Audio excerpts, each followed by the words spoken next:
कैसे काम कर रही हो तुम? कपड़े उल्टे करके डालो वरना सारे कपड़ों का रंग उड़ जाएगा। दीदी मुझे कपड़े डालने तो दो, अभी तो मैंने बाल्टी से कपड़े निकाले ही हैं। मैं उल्टे करके ही कपड़े डालती हूँ, मुझे भी पता है कपड़े कैसे डाले जाते हैं। हाँ जानती हूँ मैं, तुम हर काम में बहुत तेज हो। मैं तो बस तुम्हें ये बताने के लिए आई थी कि छत पर आई हो कपड़े डालने के लिए, वो छत की सफाई भी कर देना। देखो छत कितनी गंदी हो रही है। इतना बोलकर नेहा अपनी देवरानी को घूरते हुए नीचे जाती है और तभी उनकी एक पड़ोसन शोभा कविता से कहती है, बहू तुम्हारी जेठानी कामों में तुम्हें मदद करवाती है या नहीं, या सिर्फ तुम्हें परेशान करती है? ऐसा नहीं है आंटी जी, दीदी हर काम में मेरी मदद करवाती हैं। ये तो बहुत अच्छी बात है बहू। कविता बात करते हुए कपड़े तार पर डालकर छत की सफाई करती है और इसी तरह कुछ दिन बीत जाते हैं और एक रात नाइट ड्रेस में बेड पर बैठे हुए। क्या हुआ कविता, तुमने सिर को चुन्नी से क्यों बांधा हुआ है? तबीयत तो ठीक है? सर दर्द से फटा जा रहा है और ये सब तुम्हारी भाभी की वजह से हो रहा है। 24 घंटे मुझ पर नजर रखती हैं, ये नहीं कि काम में मदद करवा दे। अच्छा तो ये बात है। जब कविता अपने पति से कमरे में बात कर रही होती है तो उस वक्त भी नेहा नाइट ड्रेस में उसके कमरे के बाहर दरवाजे के छेड़ से झांक रही होती है।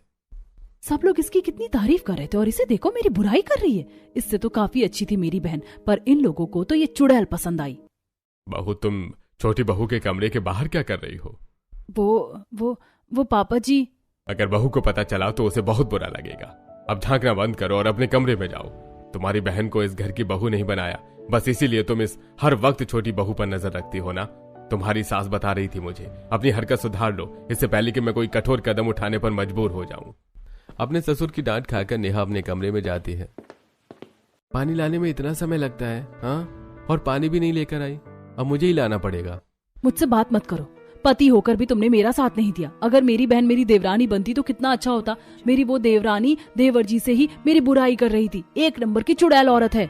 अपने पति से लड़कर नेहा मुंह बनाकर सो जाती है। इसी तरह कुछ दिन बीत जाते हैं और हर वक्त जब नेहा कविता पर नजर रखती है तो बेचारी कविता अपनी जेठानी से परेशान होने लगती है। ऐसे ही एक दिन कविता झाड़ू लगा रही होती है तो नेहा उसके साथ साथ चलती है। अरे क्या कर रही हो? सोफे के नीचे से तो तुमने झाड़ू लिया ही नहीं, अच्छे से झाड़ू लगाओ, देखो उधर धूल जमी है। दीदी सच सच बताना, आप मुझ पर नजर रखती है ना? मैं क्यों तुम पर नजर रखूंगी? भाभी क्या आप हर वक्त घर के कामों में लगी रहती हो? मेरे साथ चलो मेरे कमरे में। काजल अपनी भाभी का हाथ खींचकर उसे अपने कमरे में ले जाती है। अब नेहा भी अपनी देवरानी का पीछा करती है और कमरे के बाहर खड़ी होकर दीवार में कान लगाकर सुनती है। हो ना हो दोनों मेरी ही बुराई कर रहे होंगे, पर बात क्या कर रहे हैं कुछ सुना ही नहीं दे रहा।